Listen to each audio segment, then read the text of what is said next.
Sedikit mungkin kita mulai dengan mengulang sedikit pelajaran pekan lalu.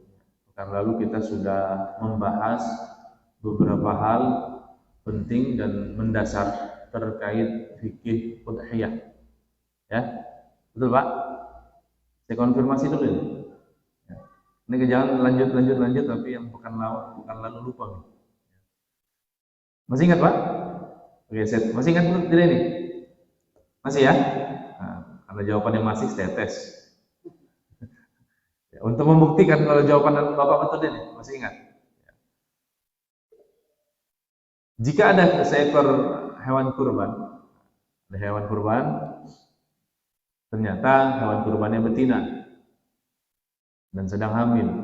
Sah tidak hewan kurban betina yang sudah hamil untuk menjadi hewan kurban? Sah enggak? Tidak. Ada yang bilang sah, ada yang bilang tidak. Ada perbedaan pendapat seperti. Yang pekan lalu kita bahas ya. Tidak usah kemana-mana, yang pekan lalu saja. Sah enggak? Sah. Haji? Tidak sah. Kenapa Haji tidak sah? Oh, sementara hamil. Kalau kita Pak, kenapa sah?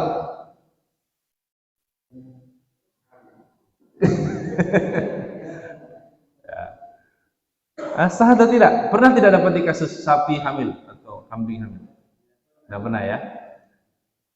Saya ingatkan kembali dalam prinsip dasar dalam mazhab Syafi'i adalah hewan kurban itu segala sesuatu yang menyebabkan berkurangnya kuantitas daging. Saya ulangi ya. Segala suatu sebab yang menyebabkan berkurangnya kuantitas daging hewan kurban, maka itu termasuk cacat yang tidak ditoleransi. Termasuk soal hamilnya, buntingnya hewan kurban. Karena hewan kurban betina yang sedang hamil cenderung dagingnya sedikit. Maka penyebab kehamilan pada hewan kurban termasuk aib pada hewan kurban yang tidak ditoleransi dalam mazhab Syafi'i. Ingat? Ya, baik, ganti pertanyaan. Bagaimana dengan hewan kurban? Ya, hewan kurban yang giginya copot. Sah enggak hewan kurban begitu? Atau tanduknya pecah? Sah enggak? Berdasarkan prinsip tadi? Sah. Kalau ekornya terpotong? Tidak sah. Kalau torpedonya hilang, sah enggak? Torpedo ini kan yang dicari bapak-bapak biasa. Sah enggak? Ingat prinsip dasarnya, segala yang mengurangi satu bagian daging yang bisa dikonsumsi, sah enggak? Tidak sah. Nah, itu prinsip dasar dalam mazhab Syafi'i. Jadi sesuatu yang menyebabkan kuantitas daging dari hewan kurban berkurang, ya, maka itu menjadikan aib yang tidak ditoleransi. Adapun aib-aib yang ditoleransi tadi, gigi copot, tanduk pecah, ya, bulunya dipotong sedikit, itu enggak menjadi masalah, ya, tidak jadi masalah. Mungkin ini sedikit tentang hewan kurban. Ya. Kemudian cacat-cacat lagi yang tidak ditoleransi dari hewan kurban apa Pak? Pertama, buta, rabun pada matanya, kemudian pincang, cacat pada kakinya, kemudian apa lagi? Sakit, kemudian kurus, ya, kecuali flu dan sakitnya mungkin H-1 yang tidak langsung berpengaruh pada kuantitas penurunan daging hewan kurban, itu tidak masalah. Tapi kalau sudah sakit ini dijadikan hewan kurban, ini masalah. Termasuk hewan kurban yang kurus, kering, tidak berdaging dan tidak berlemak, ini juga tidak sah dalam mazhab Syafi'i menjadi hewan kurban. Karena tujuan hewan kurban itu selain ta'abudiyah, ya, untuk beribadah, juga untuk membagikan dagingnya kepada kaum muslimin, terkhusus kaum fakir miskin. Nah, kalau kambing tidak ada dagingnya, tidak ada gunanya. Atau hewan kurban tidak ada dagingnya, kurang manfaat.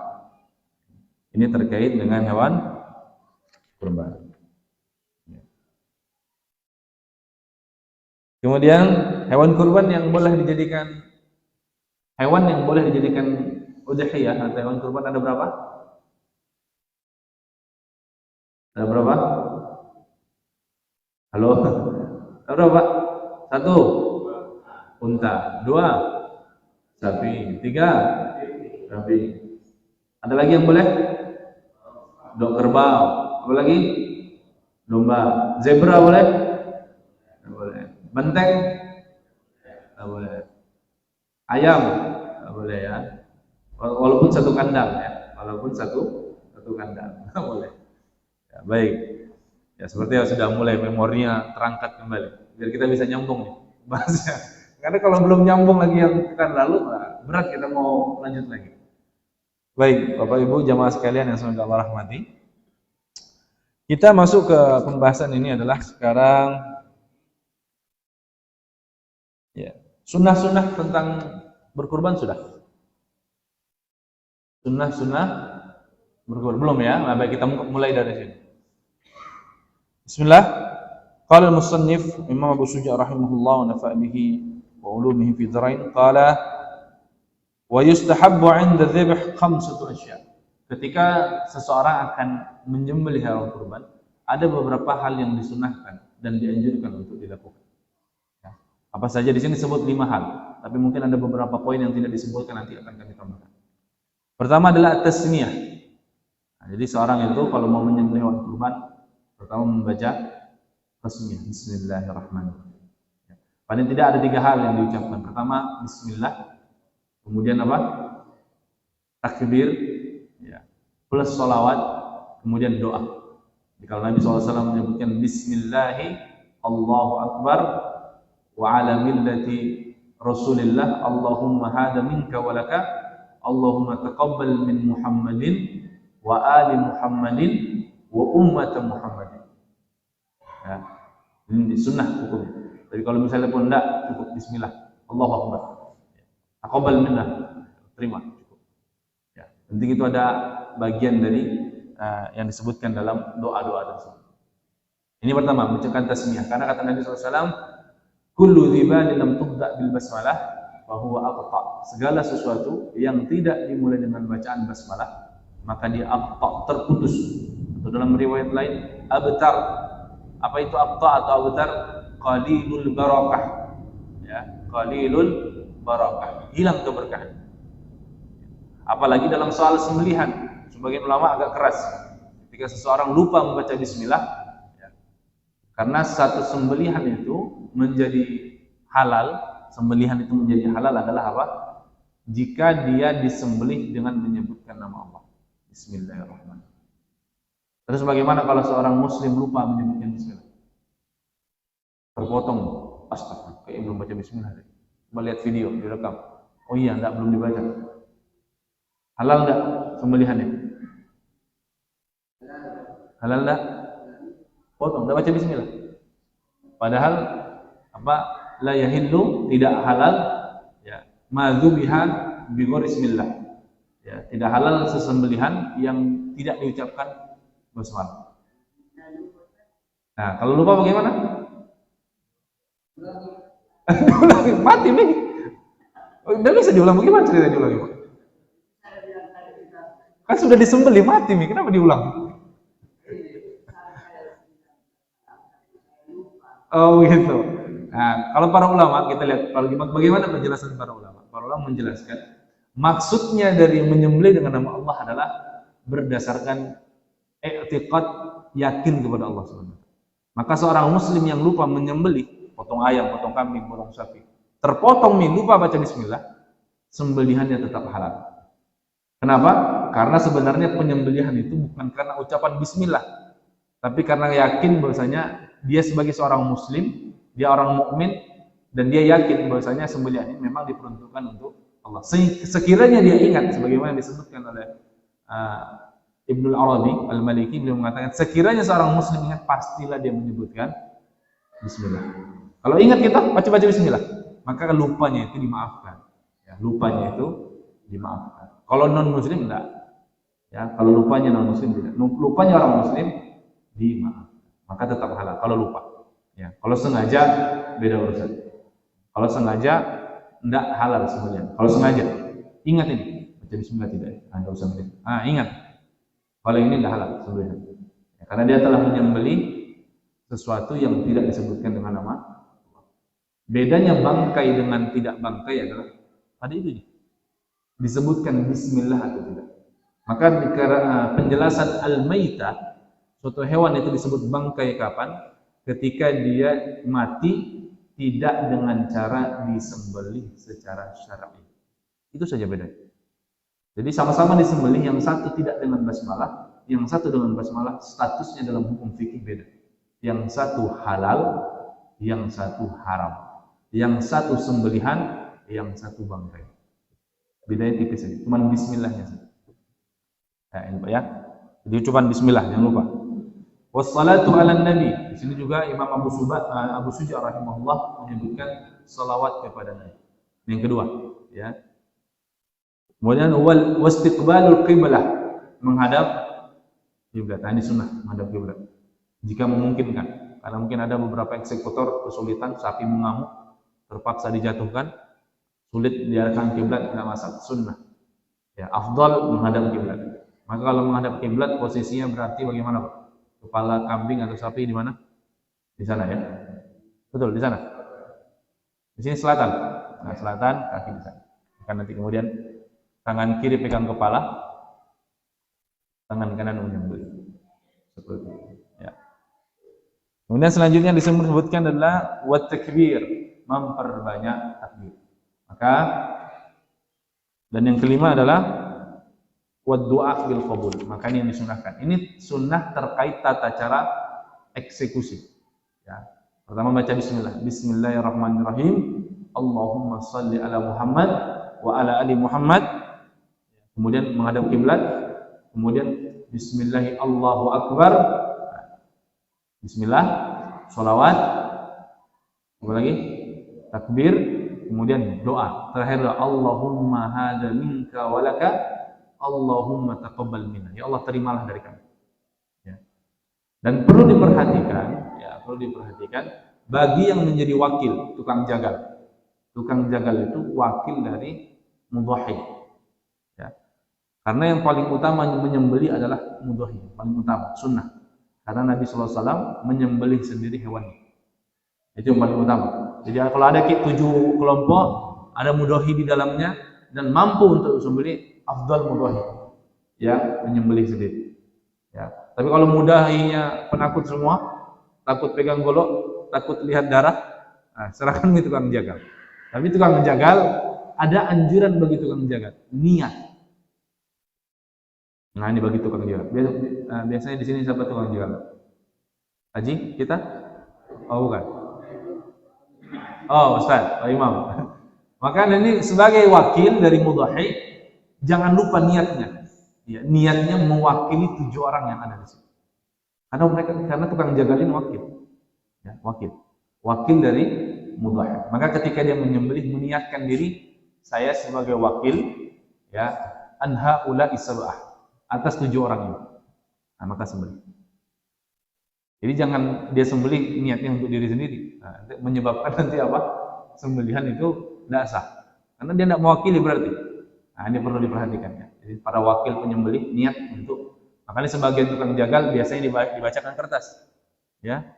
Ya, dia niatkan wakil, kemudian sebutkan Allahumma taqabbal min haula'i sab'ah. Ya. Kalau pakai bahasa Arab gampang. Ya Allah, terimalah dari 7 orang ini, selesai. Tidak perlu dibaca satu-satu. Ya, tapi kalau mau dibaca satu-satu, afdal. Ya, Allahumma taqabbal min ali fulan, ali fulan, ali fulan, ali fulan, ali fulan. Bismillahirrahmanirrahim. Allahu akbar. Seperti itu. Kemudian yang lain, sunnah yang mungkin jarang kita dibahas adalah disunahkan orang yang berkurban hadir menyaksikan proses penyembelihan. Nah, ini Pak ya, ini sunnah hukumnya. Karena Rasulullah SAW perintahkan Fatimah, ya Fatimah, Rasulullah berkurban, kumi, berdiri ki, fashhadi, lihatlah itu kurbanmu sedang disembelih. Jadi kalau misalnya jatah tak, kurban tak disembelih, datang. Kenapa disuruh datang melihat penyembelihan? Karena itulah waktu di mana Allah menurunkan rahmatnya bagi orang-orang yang berkurban. Itulah saat apa? Allah menurunkan rahmatnya bagi orang-orang yang berkurban. Maka saksikan, datang ke situ. Ya, itu yang kemudian ke sunnah selanjutnya.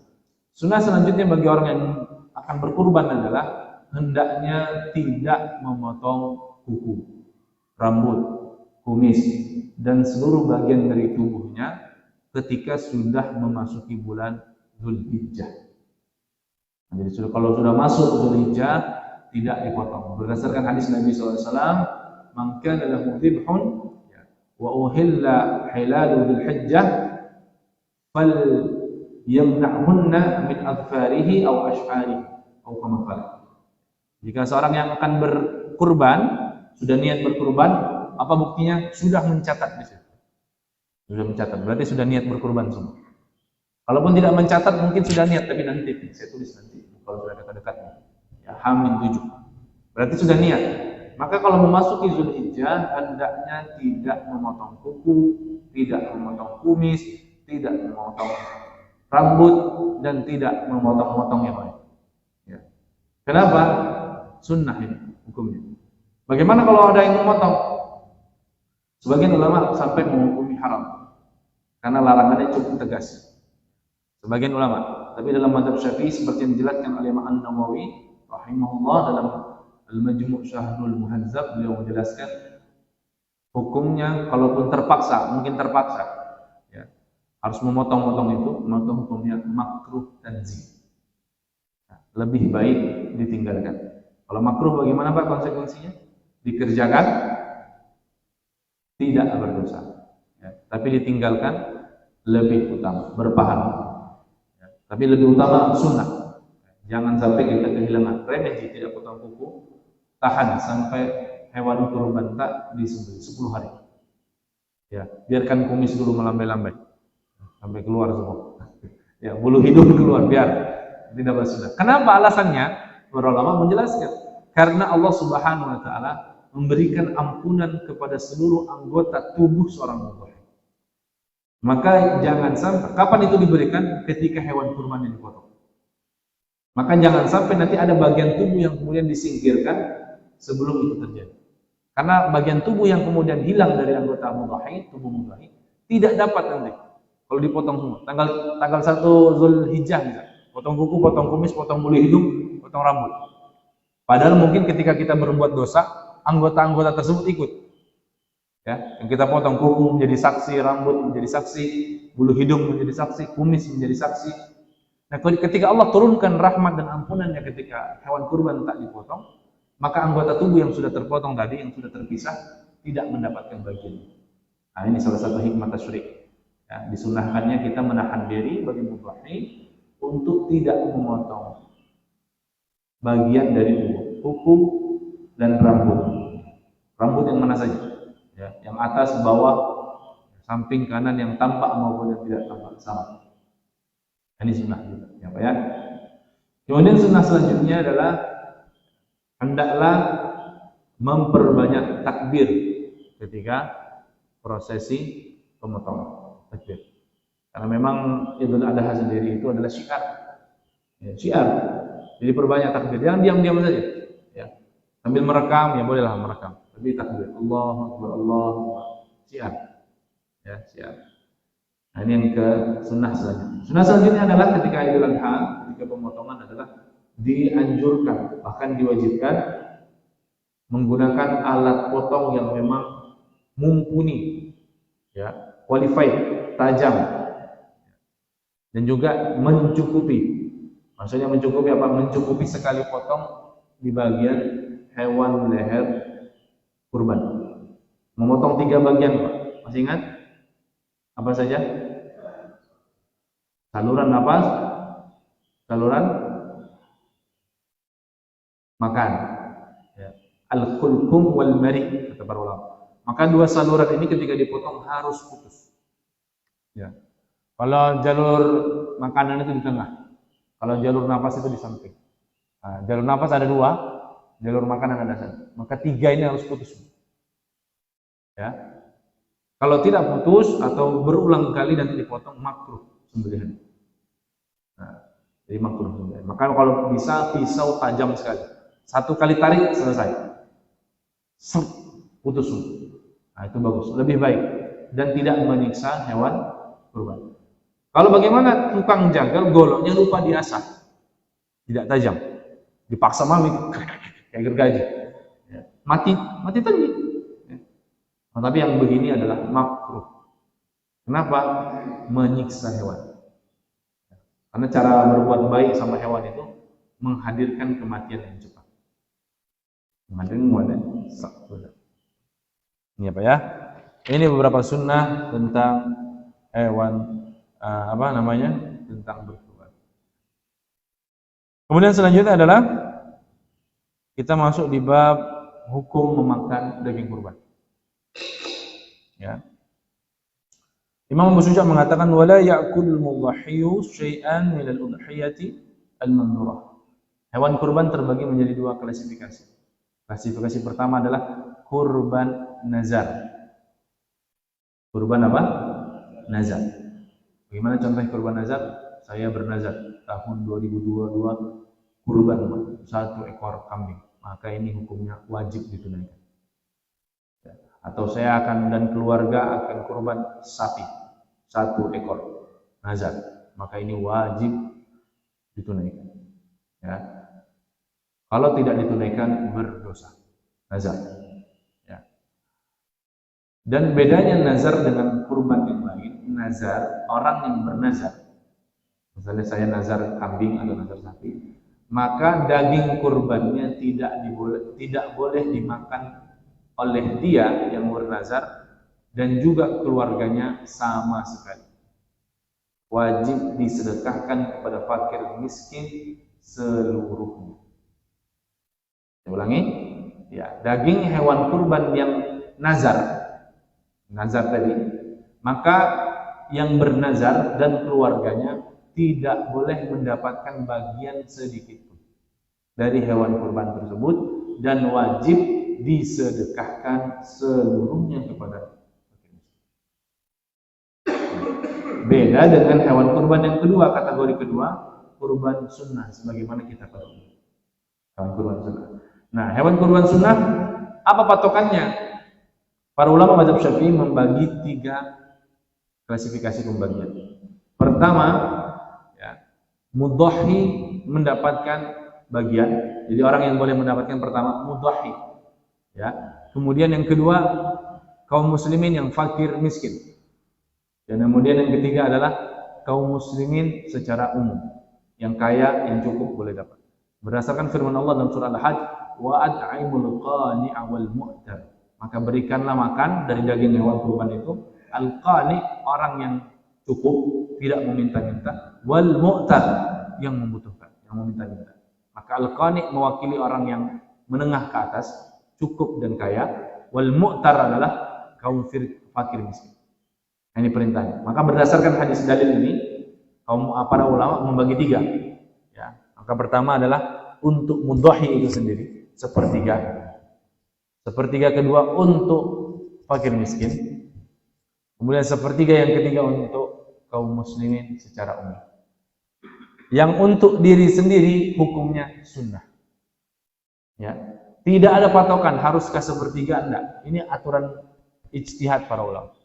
Tapi minimal, kalau mau disedekahkan semua, afdal. Tapi paling tidak orang yang berkurban, makan sedikit saja. Sesuap atau 2 suap. Untuk apa? Mendapatkan keberkahan dari hewan kurban yang dia sembelih, kurbankan. Sedikit saja. Kalau memang saya tidak makan sapi, saya tidak makan kambing, saya sedekahkan semua. Boleh enggak? Tapi dianjurkan oleh para ulama makan sepotong 2 potong, barang sepotong 2 potong saja, untuk mendapatkan keberkahan dari hewan kurban. Kalau tidak suka sekali, gigit beberapa gigitan saja, cukup. Semua yang disedekahkan. Kalau mau, jadi kan kalau kita tidak berkurban, motong daging kita, betul tidak Pak? Betul. Maka kemudian yang kedua, berapa jatah fakir miskin? Nah, fakir miskin wajib harus ada dapat. Berapa minimal? Ya, kalau tadi sepertiga. Tapi berapa minimal? Dalam pendapat yang utama dalam mazhab Syafi'i, minimal 1 orang dapat cukup. Kita bagikan 1 orang fakir miskin, 1 orang saja, maka itu sudah cukup. Kewajiban gugur. Jadi paham ini? Jadi 1 orang saja kita kasihkan fakir miskin, cukup. Ya, apalagi lebih dari afdal. Artinya kalau diberikan kepada satu orang, kewajiban gugur. Nah, kemudian yang lain mana? Sunnah. Kepada siapa juga? Kepada orang kaya ataupun orang yang berkecukupan. Sebagai apa? Sebagai hadiah. Sebagai hadiah. Dan perlu dipahami dulu, kita lihat dulu. Dulu itu Nabi Shallallahu Alaihi Wasallam dan para sahabat, mereka itu potong sendiri, ngolah sendiri, bagi sendiri. Paham ya? Nabi potong kambing, kulitnya sendiri, potong-potong sendiri, bagi sendiri. Maka bisa dipahami. Misalnya saya di rumah potong kambing sendiri. Potong kambing, saya bagi 3 bagian. Saya ambil untuk diri saya dan keluarga saya. Nah, sepertiganya lagi, sisanya boleh saya bagi. Nah, dalam pembagian itu saya harus melibatkan ada satu fakir miskin minimal yang menerima jatah dari kambing yang saya potong. Selebihnya, saya bagi tetangga, pulan, selesai. Tidak saya bagi pun kepada tetangga, boleh tidak? Boleh.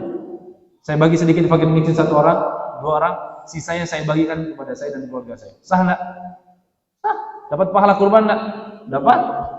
Tapi kurang utama karena makan sendiri keluarga. Tapi boleh. Sah.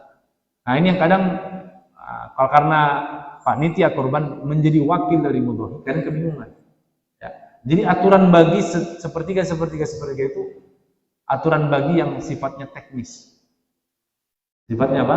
Teknis, bukan nas, teknis. Ya.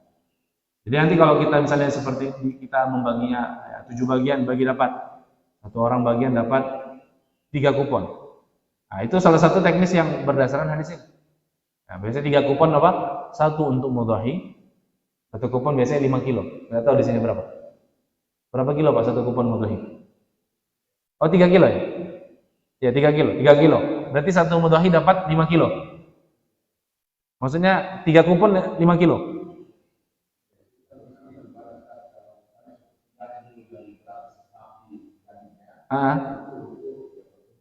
Oh begitu.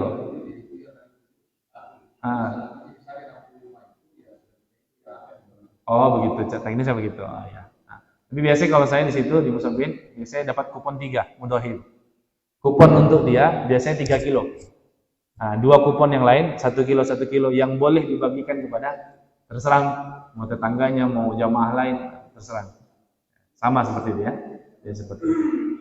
Nah, ini sudah cukup enggak seperti ini? Cukup. Sudah cukup. Boleh seperti itu. Ya. Kalau misalnya ada mudhahi, jangan misalnya. Saya kupon saya kasih terserah. Siapa? Saya enggak mau. Saya sedekahkan semua. Boleh enggak? Boleh. Dan boleh jadi itu nazar. Karena saya enggak ambil nih. Itu karena saya nazar nih kurbanku. Kasihkan nih, bagikan semua. Nah, memang nazar enggak boleh makan sama sekali. Nah, ini Pak ya. Jadi seperti ini tuntunan. Jadi panitia harus bisa paham seperti itu. Pembagian seperti itu. Dan juga mudhahi harus tahu diri. Nah, harus tahu diri. Anda yang menjadi mudhahi, status Anda berkurban di Masjid An-Nahl ya, sudah mewakilkan diri Anda kepada panitia. Ya, jadi paham ya? Jadi Anda yang berkurban sudah mewakilkan diri Anda untuk diurus kurbannya, dipotongkan, dikuliti, ya, dibagikan. Ya. Itu sudah diserahkan, diwakilkan kepada pengurus masjid. Maka terimalah keputusan pengurus masjid. Ya, tidak perlu intervensi. Usul boleh, tapi kalau diterima kembali kepada pengurus. Tapi pengurus juga harus bijaksana dalam pembagian ini, karena sering ribut begini. Ya, kalau tidak terjadi komunikasi yang kurang baik, makanya pengurus panitia dalam hal ini harus berkomunikasi dengan baik kepada mudhahi, biar tidak jadi miskomunikasi, biar tidak merusak ibadah kita. Ya, tidak merusak ibadah kita. Karena tidak setiap kita ini murni mau kurban saja. Ya, karena ada orang yang kurban dalam 7 bagian dalam 1 sapi, ada yang mau dagingnya. Ya, boleh enggak ini? Cuman mau dagingnya saja, saya mau ya kurban Mak, tapi ya paling utama dagingnya. Boleh enggak? Boleh. Ada yang nazar, ada yang memang fokus ibadah saja, tidak mau ambil bagian sama sekali. Nah, makanya harus perlu dikondisikan. Ya, perlu dipahami. Ya.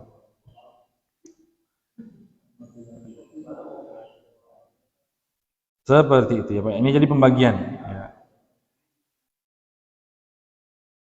Wala yabi'u minal udhiyah wa yud'imul fuqara wal masakin. Nah, tidak boleh dijual belikan daging kurban. Maksudnya apa dijual belikan? Misalnya saya potong kurban, saya kasih ilustrasi begini. Saya potong kambing, ya. Otomatis saya dapat pahala kurban, udhiyah. Kemudian sudah dapat pahala, saya ambil sekilo. Karena daging kambing, kalau dagingnya satu kambing itu dapat 7 kilo, saya ambil sekilo saja. Jangan usah banyak-banyak kolesterol. Nah, misalnya begini. Yang 7 kilonya lagi mana? Saya jual di pasar daya. Yo, buka lapak saya. Ya, kambing. Buka 1 kilo murah ji, 80 kilo. 80.000 1 kilo. 80 kali 5, lumayan. Dapat pahala, dapat untung, dan segala macam. Nah, ini memang rusak pikiran semua. Yang seperti ini tidak boleh, haram dilakukan oleh mudhahi. Mudhahi tidak boleh memperjualbelikan hewan kurban. Kenapa? Karena dia sudah meniatkannya untuk Allah Subhanahu wa taala. Untuk ibadah. Itulah kenapa dia anjurkan dan diperintahkan untuk dibagikan, bukan untuk diperjualbelikan. Tidak boleh. Nah, panitia kurban harus paham. Anda adalah wakil dari mudhahi. Maka Anda pun tidak boleh kemudian memperjualbelikan hewan kurban. Karena Anda wakil mudhahi. Kalau kapan Anda membuat jual beli kurban, Anda jual belikan bagian dari kurban diperjualbelikan, maka Anda wajib mengganti. Karena kalau tidak, konsekuensinya Anda membuat dosa dari mudhahi karena telah memperjualbelikan hewan kurban. Sekali lagi, panitia kurban adalah wakil dari mudhahi. Jadi wakil mudhahi harus paham ya. Tidak boleh memperjualbelikan hewan kurban. Contoh yang sering salah adalah memberikan upah tukang potong dari bagian dari kurban. Potong mati pak sapi 7, 2 kulit sapi ambil mati. Kepala sapi ambil mati. Jika itu diniatkan dan diakadkan sebagai bayaran atas pemotongan, haram. Berdosa. Ya tidak boleh. Berdasarkan hadis Ali bin Abi Thalib, Nabi SAW melarang yu'til jazzar. Jazzar ini adalah tukang jagal, ya, syai'un minal udhiyah. Sesuatu dari udhiyah. Untuk apa maksudnya? Untuk bayarannya, enggak boleh. Tapi kalau tukang potong dapat jatah umum, ya, memang dapat jatah umum, itu boleh. Tapi kalau diakadkan dan disebutkan sebagai bayaran upah dari pemotongan yang dia lakukan, makanya enggak boleh. Ya. Termasuk juga iming-iming atau janji upah, ya. Ya, panitia kurban nanti dapat bagian dari sapi 1, 2. Ya. Kalau itu diniatkan sebagai upah kerja kita haram. Itu sama termasuk memperjualbelikan hewan kurban. Tidak boleh. Kecuali kalau memang ya bagi-bagi biasa saja, itu tidak masalah. Tapi kalau itu disebutkan panitia semangat kerja bayaran tak tulang 1, 2. Disebutkan sebagai akad. Ya, berarti ini jual beli sudah. Jual beli, dan ini tidak boleh. Ini tidak boleh. Nah, ini jadi panitia harus paham ini begini ya. Jangan sampai nanti kemudian panitia sebagai wakil mudhahi merusak ibadah mudhahi karena melakukan praktek jual beli terhadap daging hewan kurban mudhahi. Nah, seperti itu. Jadi ya Pak ya. Jadi perlu ini. Wa yut'imul fuqara wal masakin. Jadi perlu memberikan makan fakir miskin. Boleh nggak nanti panitia kemudian potong sapi? Pertanyaan yang kemarin itu Pak Adi, bagaimana Ustaz? Tulang 1, 2 dimasak panitia, dimakan jamaah semua. Boleh enggak? Boleh. Kalau dibagi secara umum. Tapi bukan tadi ada iming-iming di awal kepada panitia. Panitia semangat ya. Kerja kita semangat. Cepat kita kasih kelar, selesai. Ya. Upah tak, bayaran tak. Tulang 1, 2. Nah, ini jadi upah berarti. Kalau seperti itu. Tapi kalau misalnya diniatkan untuk makan bersama kaum muslimin, maka ini termasuk sepertiga bagian untuk kaum muslimin secara umum sebagai hadiah. Nah, ini yang selanjutnya yang perlu saya jelaskan. Kemudian selanjutnya dalam pembagian hewan kurban dianjurkan mentah. Dianjurkan mentah. Beda dengan akikah. Kalau akikah dianjurkan masak. Ya, masak. Hewan kurban yang dibagikan kepada fakir miskin, maka akad tasarrufnya adalah tamlik, kepemilikan. Maka kalau fakir miskin dapat daging kurban, itu dia hak milik statusnya. Boleh dia makan, boleh dia bagikan lagi, boleh dia jual. Itu tidak masalah. Kalau sudah dibagikan, misalnya ada fakir miskin dapat jatah 10 kilo daging kurban. Masjid ini, masjid ini, masjid ini. Keluarganya cukup di 2 kilo. 8 kilo dijual di pasar. 100.000 1 kilo. Dapat 800.000. Boleh enggak? Boleh, karena dia hak milik. Hak milik. Beda dengan kaum muslimin yang cukup dan kaya raya. Itu bukan hak milik. Hak konsumsi saja. Kalau dia memang mau konsumsi. Kalau tidak mau, berikan kepada orang lain. Nah, ini beda. Dan ini dibahas oleh para ulama. Jadi paham Pak ya? Jadi kalau mudhahi cuman boleh apa? Hak konsumsi dan hak membagi. Kalau tidak mau konsumsi tidak masalah. Membagi wajib. Ini mudhahi. Pahami ini ya. Kedua, fakir miskin hak milik. Mau dia makan sendiri boleh, mau dia bagi lagi boleh, mau dia jual lagi boleh. Ini kalau fakir miskin yang sudah mendapatkan bagian dari hewan kurban. Kalau orang cukup ataupun kaya, haknya sama, bukan hak jual beli, tidak boleh. Haknya konsumsi. Ya, haknya adalah hak konsumsi untuk makan saja, mendapatkan bagian sedekah hadiah dari mudhahi. Seperti itu. Bisa dipahami ini? Insyaallah Pak ya, bisa dipahami ya.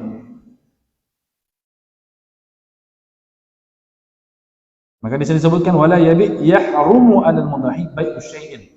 Maka seorang mudhahi haram menjual satu bagian pun dari hewan kurban.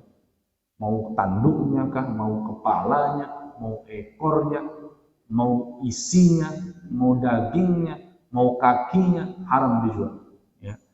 Min lahmiha, dagingnya dan seterusnya. Wa yahrumu aidan ja'luhu ujratan lil jazar, dan juga haram menjadikan itu upah untuk tukang potong. Misalnya saya kurban ada sapi, saya panggil orang, potong ki, tolong potongkan kuliti, bagikan, nanti ambil ki kepalanya sebagai upah. Ini haram. Tidak boleh. Itu sama saja dia memperjualbelikan hewan kurban. Terus bagaimana upahnya? Maka diambilkan dari harta yang lain. Maka kalau panitia dari mana? Ambilkan dari uang operasional. 1.900.000 saya yakin ada operasional di situ. Ya, maka kalau untuk memang tukang jagal perlu dibayar, ambilkan dari situ. Tidak cukup operasional, ambilkan dari kas masjid. Karena kas masjid adalah panitia dalam hal ini. Maka ambilkan dari situ. Itu catat pelaporan pembayaran tukang jagal. Boleh. Kalau memang tidak mau juga dari masjid, tadi tambahkan di biaya operasional. Kumpulkan mudhahi, sampaikan kita akan memakai tukang jagal profesional. Bayar. Maka ditarik per mudhahi 20.000. Satu sapi berarti dapat 140.000. 10 sapi dapat 1.400.000. Bayarkan itu kalau memang mau. Tukang jagal. Termasuk nanti tukang kulit dan segala macam. Adapun kita kaum muslimin yang ikut membantu dapat apa? Pertama dapat pahala. Cukup enggak Pak? Cukup enggak? Kadang pertanyaan ini saya muncul juga, Ustaz. Terus kita yang kerja ini dapat apa Ustaz? Masa tidak dapat kulit, tidak dapat pahala, tidak dapat ini, dapat apa? Saya bilang dapat pahala lagi Pak. Masa tidak cukup itu saya bilang. Dan plus kupon 1 buah. Masa tidak cukup? Ya. Cukup enggak? Ridho enggak? Ini dia langsung. Harusnya cukup. Niatkan kita datang ke sini bantu-bantu, ya panitia dibentuk. Niatkan amal soleh, ya amal soleh. Karena amal soleh yang paling utama itu di 10 pertama di bulan Dzulhijjah. Tidak ada yang menyamai amal soleh di 10 hari pertama bulan Dzulhijjah kecuali 10 terakhir di bulan Ramadan. Ya, kata Nabi SAW, ahabbu amal indallah fil awal asra fi Dzulhijjah. Jadi amal soleh 10 hari pertama di bulan Dzulhijjah itu paling utama Pak, pahalanya berlipat ganda. Ya, jangan tukar amal soleh tak di 10 pertama di bulan Dzulhijjah dengan 1 kupon daging, ya, atau bagian dari kulit segala macam, remeh sekali. Ya, remeh sekali. Niatkan lillahi ta'ala sebagai bekal kita, tambahan amal soleh kita di sisi Allah. Cukup enggak? Ridho enggak? Ridho. Alhamdulillah. Dengar Pak Ketua? Ridho nih jemaah. Ya, walau kana udhiyat tatawan. Wa yut'imu hatman min al-udhiyah al-mutawwi' biha, dan wajib memberikan makan fuqara wal masakin. Ya, fakir miskin. Kalau fakir adalah definisi zakat sama dengan definisi zakat. Kalau fakir adalah yang tidak mencukupi kebutuhan sepertiga dari kebutuhan. Kalau miskin tidak mencukupi setengah dari kebutuhan. Punya penghasilan, punya pekerjaan, tapi tidak mencukupi. Kalau miskin setengah dari kebutuhannya. Kalau fakir sepertiga pun tidak cukup. Nah, jadi itu masuk kategori yang berhak menerima, yang wajib ya menerima bagian dari hewan kurban tadi. Wa afdalu tasadduq bi jami'iha. Kalau mau disedekahkan semua afdal. Illa luqmatan, ataupun kecuali satu gigit, dua gigit untuk sahibul kurban biar dapat berkah. Ya. Wa idza akala ba'du wa tasaddaqa bil baqi hasala lahu thawabu tahiyya bil jami'. Sekiranya orang yang berkurban mengambil setengah bagian 50% untuk dirinya dan keluarganya, kemudian separuhnya dikurbankan, berarti pembagiannya 50-50, bukan sepertiga, maka yang demikian pun sudah cukup dan dia mendapatkan seluruh pahala dari berkurban. Saya potong kambing, beli kambing 4 juta rupiah, bagi dua, setengah untuk saya dan keluarga, setengah saya bagikan kepada fakir miskin. Dapat pahala enggak? Dapat pahala penuh, cukup. Ya. Potong sapi, setengah untuk mudhahi. Artinya apa dari sini? Mudhahi juga boleh mendapat pembagian apa? 50-50. Boleh 50-50. Ya. Tapi biasanya mayoritas kita sepertiga, 3 bagian. Kalau ini kan berarti 2 bagian. Ya. Jadi kalau mau pakai 2 bagian boleh enggak? Boleh, dengan konsekuensi berarti pembagian yang disebarkan untuk kaum muslimin dan fakir miskin jauh lebih sedikit. Ya, jauh lebih, itu konsekuensi. Ya, berarti kan sapi dagingnya misalnya dipotong dapat 90 kilo. Kalau pakai aturan 2 bagian, berarti mudhahi 7 orang dapat berapa? 90, dapat 45 kilo. Bagi 7 orang. Berapa kira-kira? Hampir 7 kilo ya satu orang. 6 kilo. 6 kilo. Karena 6 kali 7, 49. Ya. Tapi dapat 6 kilo. Maka sisanya bagikan kepada fakir miskin. Ya. Berarti nanti konsekuensinya pembagiannya lebih sedikit. Pembagiannya lebih sedikit. Baik, mungkin sampai di sini. Ini akhir dari pembahasan dalam Fathul Qarib. Ada yang perlu kita diskusikan, saya persilakan. Ya Pak, silakan. Kalau berdasarkan keterangan di sini adalah maksudnya seorang mudhahi itu adalah yang berkurban atas nama dia. Maka yang dianjurkan untuk memakannya adalah mudhahi, sahibul kurban. Sebagaimana Nabi sallallahu alaihi wasallam, sebagaimana hadis dari Ali bin Abi Thalib, Nabi sallallahu alaihi wasallam pernah kurban domba, kemudian beliau memakan sedikit dari bagian hati. Maka berdasarkan hadis ini yang disunahkan untuk memakannya adalah sahibul kurban, yang berkurban, mudhahi. Jadi itu yang disunahkan untuk makan sedikit aja untuk dapat tabarruk. Seperti itu. Wallahu a'lam.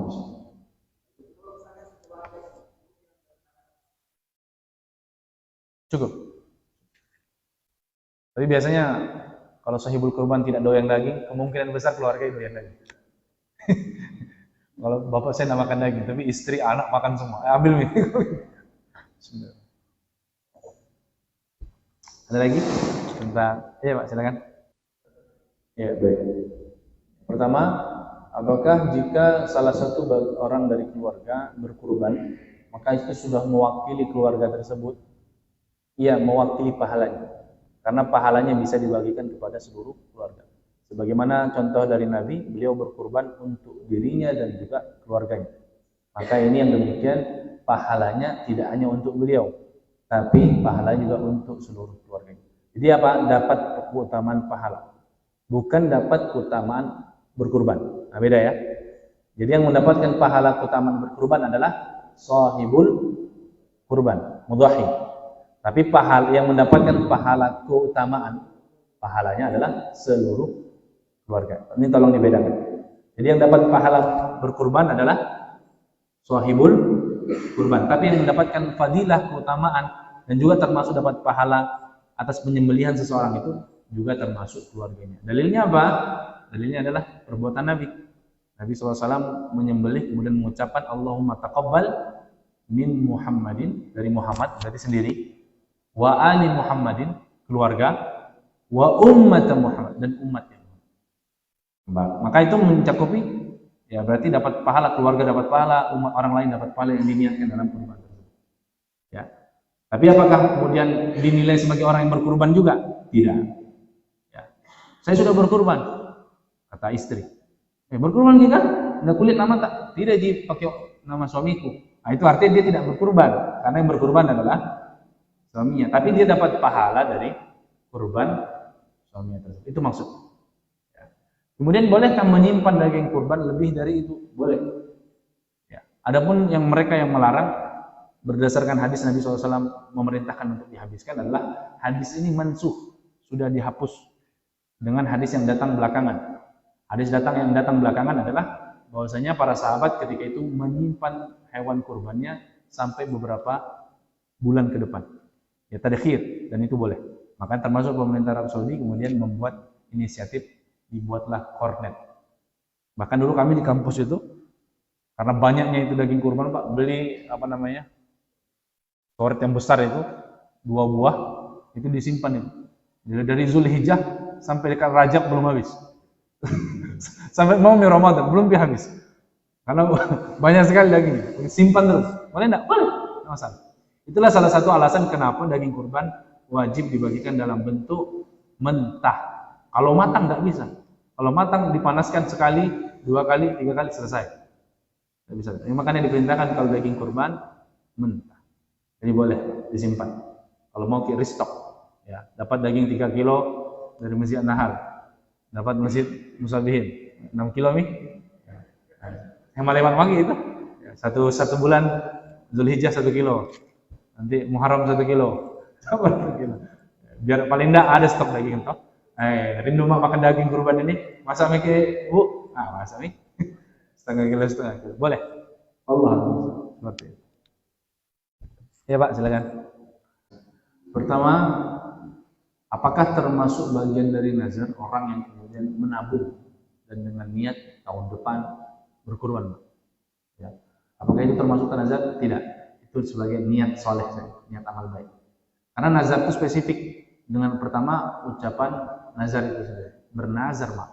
Nah ini, kalau diucapkan kata nazar, itu memang nazar. Ya. Atau kemudian saya wajibkan diri saya tahun depan kurban. Nah, jadi kalimat-kalimat itulah yang kemudian membatasi nazar seseorang. Tahun depan nazar Pak, kurban. Naik ke ini golongan 5. Misal contoh dari golongan 2 loncat golongan 5. Nazar tahun depan kurban. Misal atau jebol nih tenderku ini gol nih. Ini seperti ini wajib. Ya, wajib. Tapi kalau misalnya niat nabung, insya Allah niat Kak, tahun depan mau Kak kurban ini, ya 1.900.000 berarti 1 bulan kalau 100.000, tidak cukup kalau 100.000. Ya 150.000 lah, 150.000 kayak cukup nih. Nabung. Apakah ini termasuk nazar? Tidak. Ini termasuk niat amal saleh. Niat amal saleh.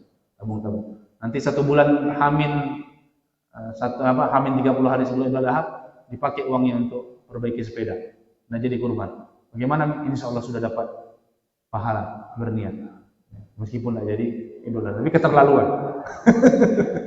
Tidak jadi kurban gara-gara mau perbaiki sepeda. Ya, seperti itu. Kemudian yang kedua, bagaimana alokasi daging kurban untuk non Muslim? Ya.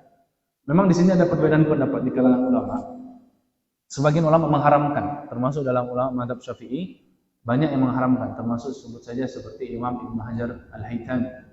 Beliau dalam Fatwa Al-Kubra menyebutkan haram memberikan jatah kurban kepada orang kafir. Kata beliau. Kenapa? Karena tujuan dari kurban itu adalah ta'lif lil muslimin. Ya, sebagai bentuk kasih sayang kepada saudara-saudara kita yang muslim.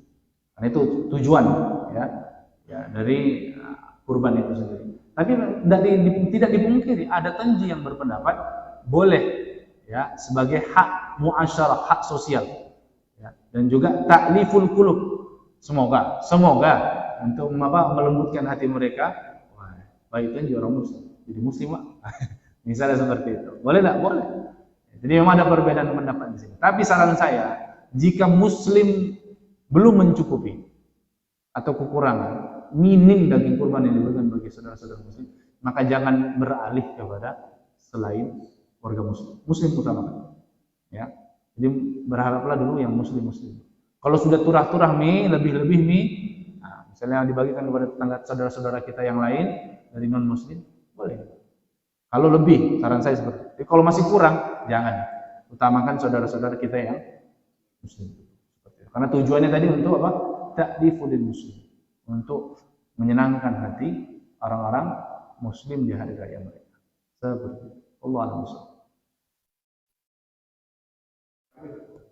Terakhir penutup berarti sama ini betul adab dalam hewan kurban. Terima kasih sudah diingatkan. Dan juga tukang jaga dan juga panitia, termasuk sikap yang rahim kepada hewan adalah memastikan hewan mati betul baru diproses. Jangan masih kejut-kejut, masih sakaratul maut nih, ya sudah langsung dikuliti. Artinya kalau orang dia masih sakaratul maut belum mati secara total, maka ditunggu sampai betul-betul mati. Sebentar aja itu, Pak. Ya, nggak usah terlalu semangat. Ini biasanya sapi 1 sampai 2 itu. Ya, masih semangat panitia, langsung ACT, aksi cepat tanggap, sakset, muncul kan. Maka memang harus ditunggu betul. Ini adab kepada hewan, rahim, sikap kasih sayang kepada hewan. Maka ditunggu sampai betul-betul meninggal, mati.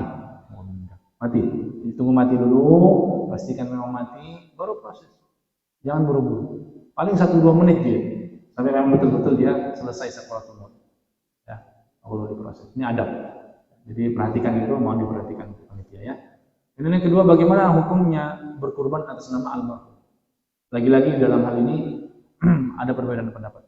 Dalam mazhab Syafi'i, pendapat yang muktamad, pendapat resmi dalam mazhab Syafi'i tidak sah. Tidak sah berkurban atas almarhum, orang yang sudah meninggal. Ya. Tapi ada pendapat Al-Abbadi, Imam Al-Abbadi mengatakan sah, boleh berkurban untuk orang yang meninggal dunia. Jadi ada sebagian ulama di mazhab Syafi'i yang membolehkan. Tapi pendapat resmi dalam mazhab Syafi'i tidak sah.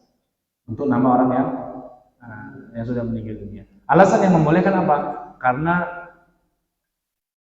hewan kurban ini sama seperti menghadiahkan pahala, ya, ihda ustawab, menghadiahkan pahala dan pahala itu nyampe insyaallah. Kata beliau, alasan Imam Abbadi ya, dalam berkurban atas nama yang meninggal dunia.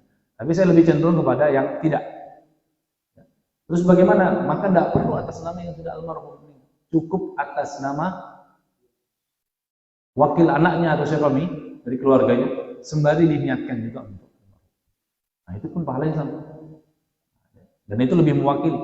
Ya, karena kalau diniatkan hanya almarhum saja, makanya tidak sering pahala. Ya, monopoli pahalanya dia saja. Tapi kalau kita yang menyembelih adalah orang yang masih hidup, dan itu lebih utama, ya, maka itu pun kemudian menyebutkan untuk orang-orang yang sudah meninggal. Apa contohnya orang meninggal? Sabda Nabi SAW. Ya Allahumma taqabbal min Muhammadin wa ali Muhammadin wa ummata Muhammadin. Tentu umatnya Nabi ketika itu sudah ada yang meninggal, sahabat-sahabat yang sudah wafat. Maka yang contoh inilah yang saya pikir lebih tepat untuk dilakukan dan dipraktikkan. Kurban mati niatkan untuk orang tua, keluarga yang sudah meninggal. Insya Allah pahalanya sama.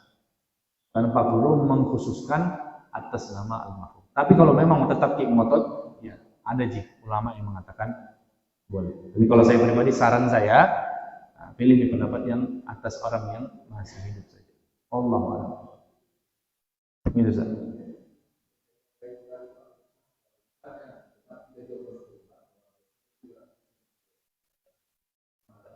Iya, boleh. Kalau banyak duit, boleh. Tapi sekali lagi, amal kurban, amal untuk yang meninggal tidak hanya kurban. Ya, carilah amal yang lebih bermanfaat. Ya, contohnya apa? Wakaf atas nama mayit, sedekah atas nama mayit, nah, itu lebih manfaat saya pikir ya. Kalau memang tujuannya untuk mendatangkan pahala, maka carilah pahala yang memang royaltinya tidak putus-putus. Ya, dividennya setiap bulan. Kan lebih enak ya. Kalau kita dividennya setiap hari. Jadi kalau kita investasi itu ya cari yang menguntungkan, yang bodoh. Karena kalau kurban selesai. Padahal jumlahnya besar, angkanya besar ya. Maka itu cari amal yang lain yang lebih bisa mendatangkan amal jariah untuk semuanya. Saran saya seperti itu. Tapi kalau pertanyaannya boleh atau tidak, boleh. Kalau pertanyaannya boleh atau tidak, boleh. Allahu a'lam. Cukup? Oh terakhir, ya. Ya, baik. Bagaimana hukum kurban dari non-muslim? Apakah sah? Pertama, tidak sah. Dan itu tidak akan dinilai sebagai kurban. Misalnya bos tak, pimpinan perusahaan, Cina, Nasrani, atau apa nih? Dia bilang, ya saya potongkan sapi, kurban saya. Mungkin dikiranya bebas sih, siapa yang punya uang bisa kurban. Nah, apakah sah? Ya, tentu dalam aturan fikih tidak sah. Karena kurbannya seorang non-muslim tidak sah. Ya, jadi tidak dapat pahala apa-apa. Cuman kalau itu memang diniatkan untuk dibagikan makanan-makanan, maka ini sebagai hadiah. Boleh dimakan nggak? Boleh, asal bukan dia yang potong. Ya, potong bagi yang muslim. Nah, apakah dinilai kurban? Bukan kurban, hadiah sih. Nah, itu boleh. Yang pertama yang perlu dipahami tadi ya, kurbannya hewan non-muslim tidak sah. Makanya kalau dia diserikatkan dalam 7 orang, itu berpengaruh pada keabsahan kurban itu sendiri. Maka solusinya bagaimana? Cukup itu uangnya dia hadiahkan atau diberikan kepada salah satu mudhahi, maka dia yang tanggung kekurangannya itu. Jadi pahami itu solusinya. Agar tetap nanti terhitung itu yang berkurban adalah yang muslim saja. Ya, bukan kepada yang non-muslim. Jadi uangnya bagaimana? Kalau memang mau ikut, sudah tidak usah masuk nama tak, kasih nih uang ke saya, biar saya dimasukkan ke sini. Jadi nanti misalnya 6 orang saja, cuma 6 orang, uang ke-7 kelebihannya ditanggung oleh satu mudhahi dari uang yang diberikan dari orang tua. Agar tetap yang berkurban itu statusnya muslim semua. Saya khawatir nanti kalau masuk ke yang satu, tidak sah. Karena tadi kurban orang non-muslim tidak akan sah dianggap ibadah, tidak bisa. Ya. Seperti itu. Solusinya seperti itu. Karena saya seperti itu. Jadi dimasukkan kepada salah satu mudhahi yang muslim. Memang kadang ya inilah karena kita bertetangga, bermasyarakat bersama masyarakat yang majemuk. Ya. Kalau di Arab Saudi tidak akan ada pertanyaan ini mungkin. Muslim semua. Nah karena kita di Indonesia kan bineka tunggal ika. Ya. Jadi ini pertanyaan seperti ini kadang memang perlu diperhatikan. Allahu a'lam bishawab. Begitu saja saran saya. Masih ada? Tidak berakhir-akhir ya. Bismillah. Iya ini saja apa? Terakhir ya. Terakhirnya dari saya harusnya.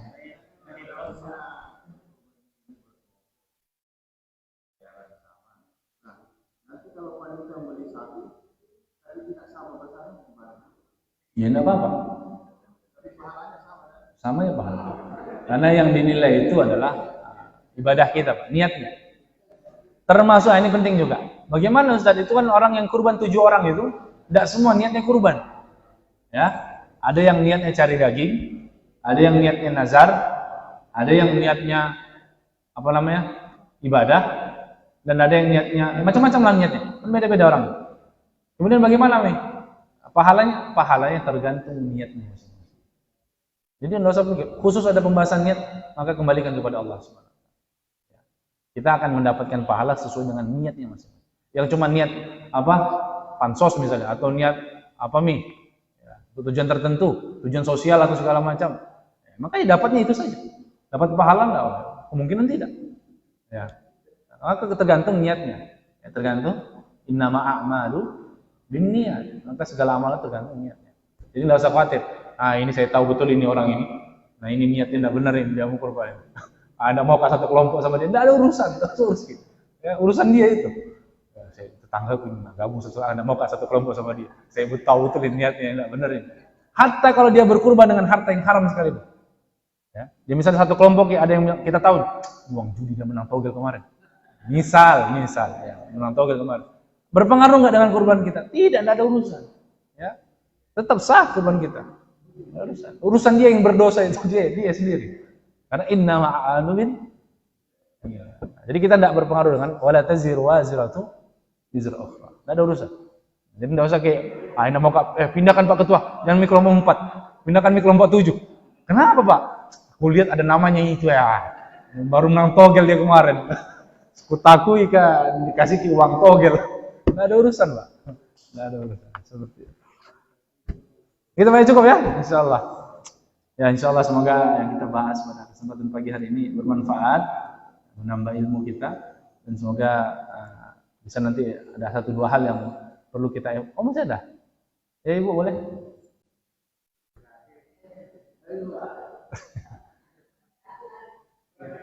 Iya, Ki. Waalaikumsalam warahmatullahi wabarakatuh.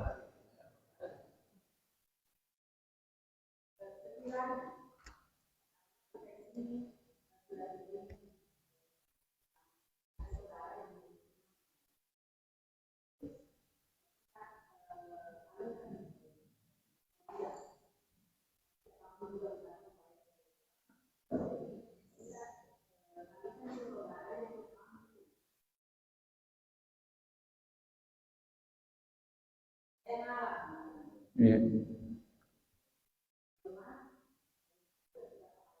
Oh iya, baik. Saya punya uang, kemudian ada saudara saya yang belum pernah kurban, kemudian uangnya saya berikan kepada dia, kurban mati, ini uang. Ya, mengalah gitu ya. Atau suami istri aja di rumah ini. Kata bapak, kita maju, nama tanya itu di situ. Biar nih. Gimana, boleh dan seperti itu? Boleh. Tetap dapat pahala. Ya, tetap dapat pahala. Ya, paling enggak minimal pahala sedekah dan juga pahala kurban. Ya. Dapat pahala? Ya, dapat Bu kalau diniatkan. Ya, kalau diniatkan sharing pahala di situ dapat.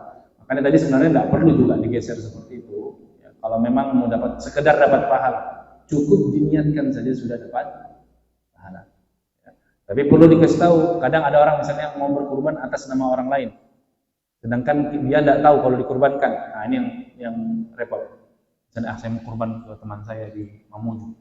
Kurban atas nama dia, saya tulis namanya. Saya bayarkan. Boleh tidak seperti itu? Tidak boleh. Ya, tidak sah berkurban nama orang lain, kita yang bayarkan. Tanpa sepengetahuan dia. Nah, ini tidak boleh.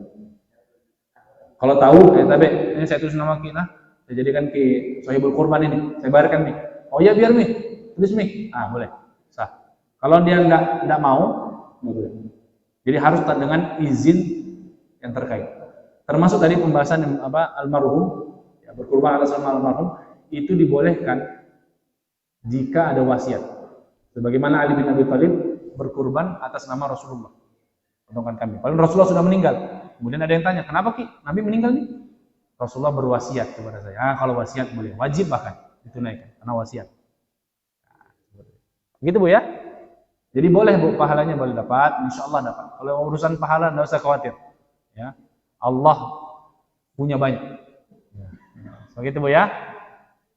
Ya, sama-sama. Cukup ya? Terakhirnya itu Bu, penutup.